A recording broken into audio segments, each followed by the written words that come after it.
میرے عزیز دوستو، Berlin university کے ڈاکٹر مور نے شیو، بلیڈ اور صابن پر برسوں تجربات کیے ہیں۔ اس کے بعد انہوں نے جو نتائج حاصل کیے وہ یہ ہیں کہ شیو سے جتنا نقصان انسانی جلد کو پہنچتا ہے شاید ہی جسم کے کسی اور حصے کو پہنچتا ہو۔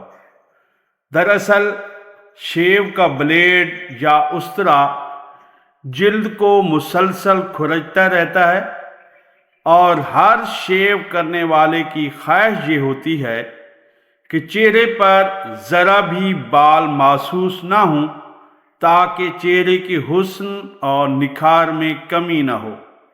اس کے لیے چہرے کی جلد کو استرے سے بار بار چھیلا جاتا ہے۔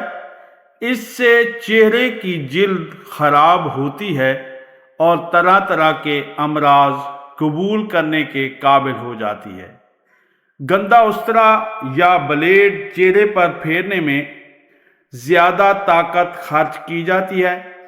اس طرح جلد کو مزید نقصان پہنچتا ہے، جلد پر زخم بن جاتے ہیں۔ دوستو، یہ زخم اگرچہ آنکھوں سے نظر نہیں آتے لیکن جلن کا احساس ہوتا رہتا ہے۔ جب جلد پر خراش آ جاتی ہے تو جراثیموں کو اندر داخل ہونے کا موقع مل جاتا ہے۔ اس طرح داڑھی مونڈنے والا طرح طرح کے امراض میں مبتلا ہو جاتا ہے۔ چہرے پر پہلے معمول کی پھنسیاں نکلتی ہیں، پھر اس کے علاوہ ایک جلدی سوزش پیدا ہوتی ہے۔ اس کے علاوہ بعض چھوٹ کے امراض پہلے چہرے کو اور پھر پورے جسم کو لپیٹ میں لے سکتے ہیں۔ ان امراض کے نام یہ ہیں: مہاسے، جلدی خشکی، کیل، چھایاں، دانے، عام پھوڑے، پھنسیاں، ایگزیما، الرجی۔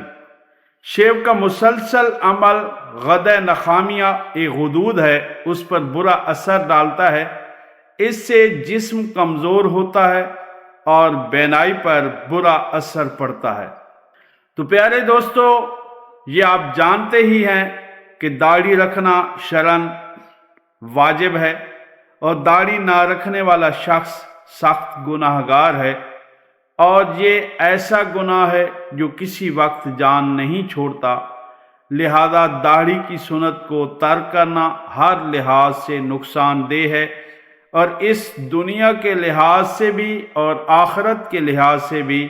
جو لوگ داڑھی نہیں رکھتے، شیو کرتے ہیں، وہ ان تمام بیماریوں کو دعوت دینے کے ساتھ ساتھ نبی پاک صاحب الاولاق صلی اللہ علیہ وآلہ وسلم کی سنت کے بھی تارک ہیں، اور اللہ تعالیٰ کے حکم کے کھلم کھلا نافرمان بھی۔ تو دوستو، اللہ پاک ہم سب کو ایسی بری عادات سے محفوظ فرمائے۔ اللہ پاک ہم سب پہ رحم و کرم فرمائے، دین و دنیا میں سرخروئی نصیب فرمائے۔ ایک نئی ویڈیو کے ساتھ پھر آپ کی خدمت میں حاضر ہوں گے۔